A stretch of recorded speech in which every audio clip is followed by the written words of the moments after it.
Spoilers and Fandom is like a book club for geeky stuff. Join us as we delve into the depths of our backlogs and sift through the games, comics, shows, movies, and books that we haven't checked out yet. Hello everyone, today we are going to talk about Them's Fighting Herds with spoilers for the story. I am Hell's Knight. I'm Hillary. And welcome. Again, this is full of spoilers for the story mode. So if you don't want to know anything, you can leave. Though that said, I'll tell you straight off the bat, the story mode is not done yet. Yeah. So there's a whole chapter that hasn't come out. So even we don't know what's going to be in that. Well, we have a rough idea, but I mean, we don't know. What can we say? Yeah. Yeah. All right, let's start. Mm-hmm. So again, the story mode for this game. JRPG, what's happening in the world is there's a situation where carnivorous animals are starting to come back. Yeah. Predators. Yeah. And currently in the world, it's just full of herbivores. There's no predators. Yeah. So this is panicking the entire animal world. And they're wondering what to do. They, in fighting games fashion, they send out word for each major Group, each major region, or each major race to send out like a champion, who can figure out what is going on, and I guess try and guard a key or find a key, one of the two. Yeah. That wasn't very clear to me. So chapter 1 focuses on Arizona the cow. And she leaves what I assume is Arizona. Yes. And she's supposed to look for clues in the reindeer city of... I forgot the name, but the reindeer city. Yeah. And so she goes there, she looks for stuff, and she finds some clues, then that proceeds to take her on to different biomes, I guess. Yeah. She ends up then in like a desert area. Yeah. Followed by the mountain area. A temple area. Yeah, a mountain area, and then a temple area. And that temple area is the last area of the game. During that, there's like a chance that you'll come up against most of the characters, I think. Yeah. I was not able to come up against any of those characters. And like we've said before, there are multiple ways to play this game. There was like a whole area that you discovered in a house in the reindeer city that I had no idea existed because I never went into any of those houses. Yeah. Like if you just, I want to say like if you just adventure a bit, it's like any other RPG, any other JRPG. Like just look around. Yeah, there'll be a few details that maybe you'll miss. Yeah. Even things as basic as I don't even want to go as far as like saying even secrets. Yeah. But things like paths. Yeah. Yeah. Basic things. Straight up like right from the start, you and I took completely different paths. Yeah. At the start of the game, when you actually get control of Arizona, you take off on your journey, you come to like a gorge or a ravine or something, which is like a dead end. And she's like, okay, I need to figure out a way around this. I went back to the river and went left, found a cracked wall and broke it and found a way through that way. And it was a completely different area from the one that Hillary found, which was he went like somewhere to the right. Yeah, and I climbed up a cliff. And he climbed a cliff, and I don't know how. Yeah.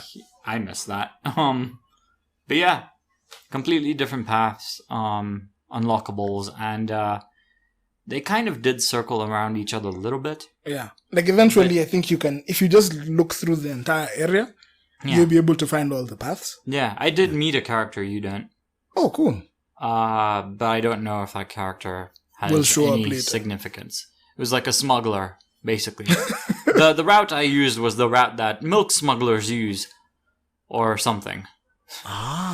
That's the route that I found. So, yeah. Again, during my playthrough of this game, I didn't meet Tiahuan. I didn't meet... who else did I meet? Sorry, there's 6 characters. Paprika, Pom, Tiahuan, Oleander, Pom, and Velvet. Arizona Velvet. And yeah, so we're playing it. So there are 5 other characters. So the only one I didn't meet was Tiahuan. And no idea where she would be. Didn't come across her at all. I don't know if she's in there, but she might be. Maybe, yeah. I didn't get to fight Pom. I saw Pom, that's it. Yeah, I saw Pom. I'm sure there's a way you can find her and fight her. But I didn't figure out how to. Because even in that city, because she's in that city in the beginning. Yeah, and she's running around there. Yeah. So you have to kind of like either remember where she's going to be or chase her down and all that. Yeah. Fracas. Yeah. Yeah. So I couldn't find her.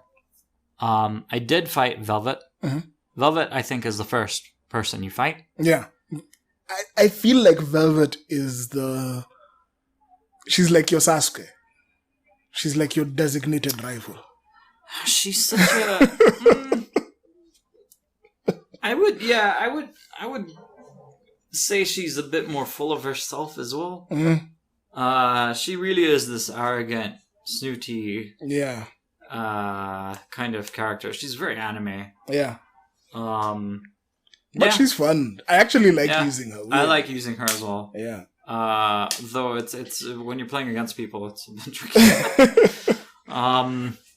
Yeah, so yeah, she's the first fight that I had. Second fight with like a main character was Paprika for me. And like I said, I didn't fight Pom. And the final fight for me was Oleander. Yeah. And that's where the story ends. And what I didn't like about this is you are set to lose. Okay. For the story to progress, you have to lose this fight. You will lose this fight, even if you're winning. Oh, she does some nonsense, and you will just get knocked out, and that's how the story ends. Like it ends with like you being knocked out, them having a conversation, and going somewhere else. Okay. That's how the story ends. So I mean, I didn't like that. Yeah, that kind of sucks because I wish they'd have options for all the story stuff that they have.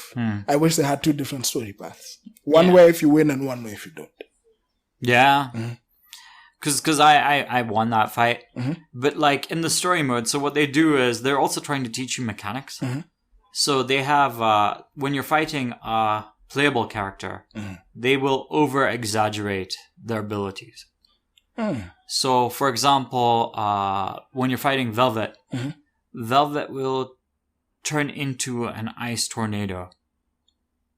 Okay? She'll become an ice tornado. You can't do this move as a player, but it's trying to teach you how to move forward when you're being pushed. So you have to dash, get close, and then try and hit her. And at the same time block any weird... all the ice, like ice particle stuff attacks, that she chucks at you for days, which is not possible to do in the game. So it does do that kind of stuff. So with Oleander, when you're finally fighting her, she just gets mad at you, and she goes, enough of this, and she turns into like a black hole that just sucks everything. That just kills you. It just knocks you out. I don't even know what it did. Like she kind of just went in the center of the screen. You have no control of your character. Boom, and hit. boom. And like her summoned Cthulhu thing called Fred is there talking with her, and they're having a conversation over your unconscious body, and that's the way the story ends. You lost that fight. Arizona made it all the way to that temple to find the final boss clue for how to stop the thing, but Oleander beat her. Okay. That is the story. So I don't know where it goes from there. From what I saw in the chapter select, it looks like chapter 2 will be you playing as Velvet. That would be interesting. Okay, fine. Yeah. That's a good plan. Yeah. Like so far, based on the gameplay, based on the little story that I've played, I'm on board. I'm 100% on board with these guys. Yeah. I'll probably continue the story when the second chapter comes out. Yeah. It's interesting enough. Like, I do like the world, the concept sounds kind of cool. You just have herbivores. Yeah. And it's okay. I think the reason why we kind of like it is because it's simple. Yeah. Yeah. It's simple, straight to the point, and it works. Is it weird to say that there's representation in this game as well? No, it's not weird. Because you got like animals that are very African. Yeah. In this game.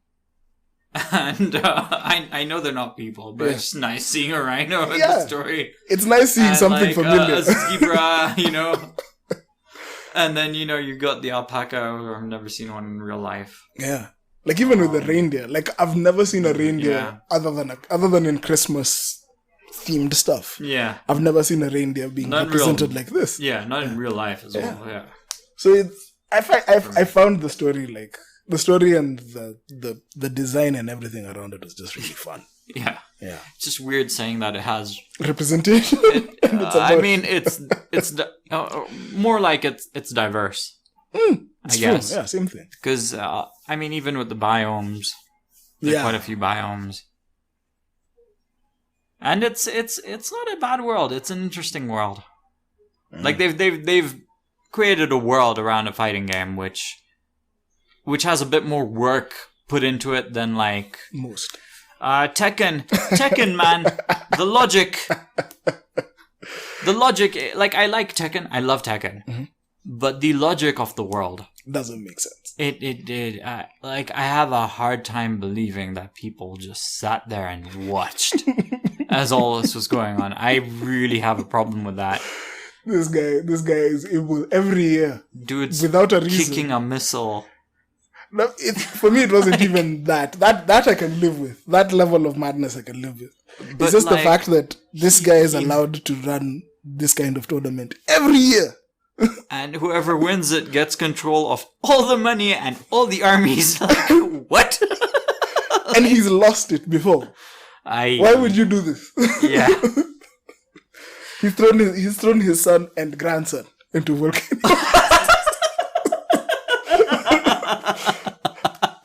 For me, Heihachi is just amazing. He's just an amazing guy. Like he tried it the first time, didn't work, and he's like, what would work? Let me try this again. Yeah, Tekken makes no sense. Tekken is special. Like from a world perspective, Tekken makes no sense. But within itself, inside of Tekken, it makes total sense. Yeah. Yeah. So I think this world makes a lot more sense. Yeah, it does. Yeah, I've not looked into Guilty Gear, so I can't tell you.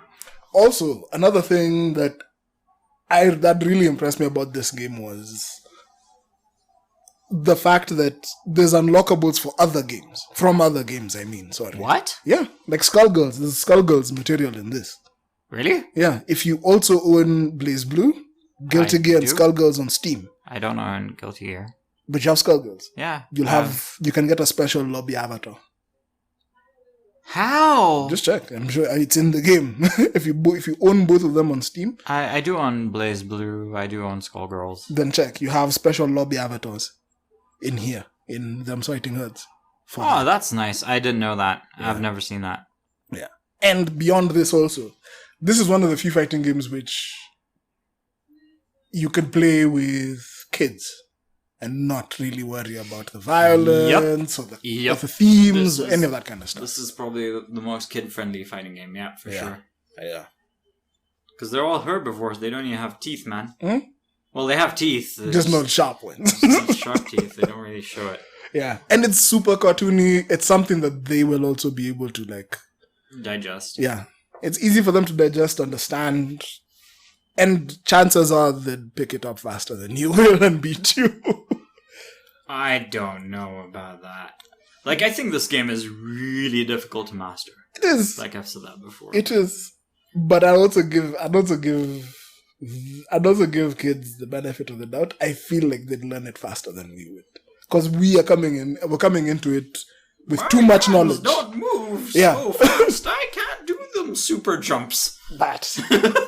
Yeah. Remember how I had stress? It was a struggle. Yeah, I had that as well. Remember how I had struggles trying to do the forward, just the diagonal jump. Yeah, just like down and up, but really quick. Yeah, it's not easy. It's not easy. And when you get to the down and up and then double forward, Like for me, I literally handed the controller over to Switch to pass a stage for me because it got too It's much. Hard. Yeah, it is hard.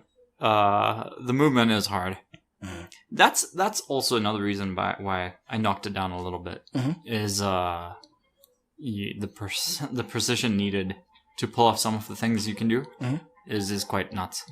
But some other guys would tell you that, oh, that's a feature. It's the Dark Souls of fighting games. It is not. It's a good game. It is not a feature. I mean, yeah, I guess that's why, I guess, because they only have 6 characters, because the moves are so hard to do, is probably why the community is as good and as, like, into this game as they are. Yeah. But, man, it's hard. Fighting online is hard, yeah. You'll be lucky to get in 3 hits. Yeah. Like, I got I was using Arizona. Yeah. Who is literally built for combos. I don't think it got more than a 5 hits. The thing is, when you play online, you'll be seeing combos from everyone. Yeah. You'll just be juggled left to right constantly. It is insane. Dude, I was beaten basically perfect by Pom.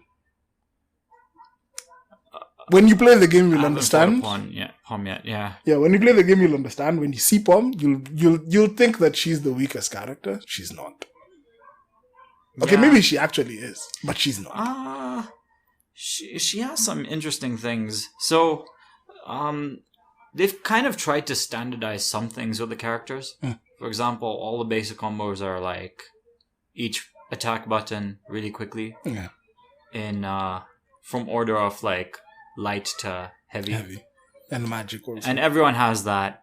Everyone's launcher is like down, forward, and like hard to launch someone. And everyone can then immediately go up and do aerial combos. But now, depending on the character you have, those aerial combos vary. Velvet and Pom in the air, they don't have like a third input needed. Like, Pom, for example, will you just go A and B. She'll do 2 hits on the B. There's no need to put a C. Velvet as well, A, B, no need to have a C. So they also work a little different in terms of comboing, but their basis the base moves is all the same. Even the special moves, everyone has a down forward. Literally everyone. A few other characters have like charge moves, but there's no. I think Velvet is the only one with a dragon punch thing. A full-on dragon punch. Yeah. A Dragon Punch style move. I think Pom had one as well, but I can't remember. But Velvet has that for sure. Not all the other characters have that. That punch, the Oleander's like big punch. I don't know. Down forward, and down and C. Okay. That's the spike coming out of the ground. That's her launcher. No, I didn't mean the launcher. I mean there's another weird like long punch that she gets from around the book. Oleander. Yeah. You mean the overhead? Oh yeah, it's an overhead. Sorry. Yeah. That's just her overhead. Yeah. Yeah, man, she's a cool character. Yeah. Almost like the Akuma of the game, you could argue. Yes. But yeah, so I mean, I guess that's it. Yeah, that's pretty much it. Because there's not much more story. Yeah. Yeah. And that's pretty much the only... There's not much more to spoil, really. Yeah, and that's pretty much the only place we can spoil. Yeah. This game, the story mode's still in development, which we didn't really realize until we tried it. Yeah. So, yeah. Keep that in mind. Yeah.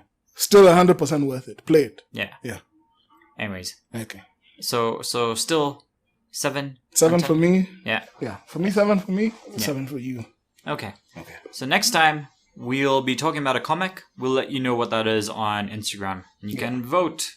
We'll do the voting again. Okay. Alright. I'm How's Night. I'm Hillary. Have fun. Have fun. Do you have an opinion on what we just discussed? Did we miss something? Tell us in the comments section and we'll read it in the next episode. If you're listening on Anchor, send us a voice message and we'll add it to this episode. Don't forget to follow our podcast on Twitter @SpoilFans for updates, and follow our Instagram for behind-the-scenes action @SpoilersInFandom. Also, subscribe to us on YouTube and Anchor to get the latest episodes.